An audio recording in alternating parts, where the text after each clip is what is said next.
We all desire more. As human beings, we are never going to be satisfied. We always want more. There is a principle that says we romanticize the goal, and when we achieve the goal, we become disappointed. And this is so true. If you've ever gone out of your way and achieved a goal, which would be conceived as a pretty big milestone or a big accomplishment, but you know that you finished that event, you crossed that finish line, you got that paycheck, and you realize that it didn't really matter. It begs the question, what does matter? What is really important, and why do we feel these sensations? But then why do we also crave to achieve so much all of the time? Why do we crave to have more, and why does it always feel like it's just out of reach? This is something that I've been battling a lot over the last couple of months. I want to do more. I want to be more. I want to have more, but I'm not ready to have those things. And that's something that we have to come to terms with. If we were ready to achieve a goal or have an outcome, we would have had it by now because we would have been able to deal with the demands that that goal requires. But having not done that shows us that we just aren't ready yet. But as long as you're putting in the consistent efforts, you are on the right track to get there. Only you know if you're putting in that work or not.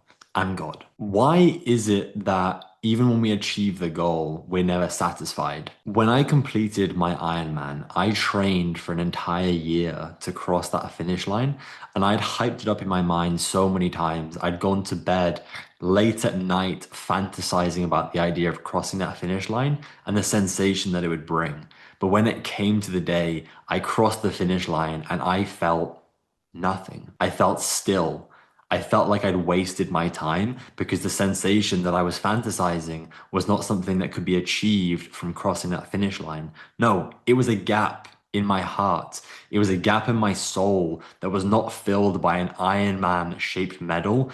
It was filled by God's presence. This is me not saying that we should not go out of our way to achieve things, but we should always keep in mind and who we should keep at the center of our life, and that being God. As long as you bow down to him, anything is possible, but it's at his mercy, and he is not going to put anything in front of you that he believes you cannot achieve. Because the reality is, with $1 million or without $1 million, as long as you have God by your side, you are going to feel fulfilled. Your heart is going to be full because you can lean on him for everything. I think this also comes down to the pride, the fact that we think that we can go and do things and we can rely on human beings to do things that they can't do.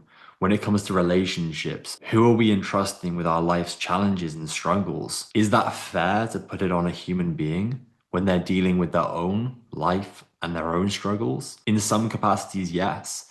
But why not put it on the one person who literally died for our sins? He is there for you. He is there to put out his hand and to take the weight of the world off your shoulders. The only challenge is you have to bow down to him. No matter what's achieved, life will feel empty without his love. And this is why idolizing things, money, possessions is so dangerous to your soul. I love you all. Have a good one.